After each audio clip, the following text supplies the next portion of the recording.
আজ 22শে মে, বিশ্ব জীববৈচিত্র্য দিবস। 1992 সালের 22শে মে থেকে এই দিবসটি আন্তর্জাতিকভাবে পালিত হয়ে আসছে। বাংলাদেশে 2001 সাল থেকে এর শুভ সূচনা হয়। মানুষ, প্রাণী এবং প্রকৃতি নিয়েই আমাদের এই পৃথিবী।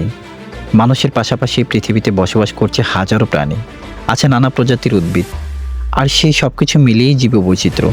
কিন্তু প্রতিনিয়ত বনভূমি ধ্বংস করে গাছ কেটে ফেলা হচ্ছে।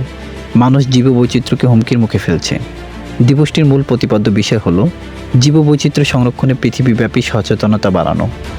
জীববৈচিত্র্য রক্ষায় মানুষের আরও সচেতন হতে হবে। প্রতি বছর দিবসটি পালন করা হয় শুধুমাত্র এর জন্য। জীববৈচিত্র্য সম্পর্কে বিশ্ববাসীকে সচেতন করতে জাতিসংঘের পরিবেশ কর্মসূচি 22শে মে দিনটিকে বিশ্ব জীববৈচিত্র্য দিবস হিসেবে উদযাপন করে থাকে।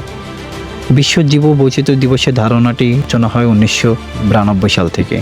রাষ্ট্র, সরকার ও পৃথিবীর বড় বড় সংগঠনগুলোর সমন্বয়ে ব্রাজিলের রিওতে শীর্ষ ধরিত্রী সম্মেলন এই জীববৈচিত্র্য নিয়ে উদ্বেগ প্রকাশ করে থাকে। জীববৈচিত্র্য বাঁচাতে পৃথিবীব্যাপী একজোট হতে হবে।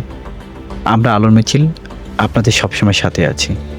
বন্যপ্রাণী উদ্ধারে যোগাযোগ করুন 999 অথবা 01409314594 এই নম্বরে।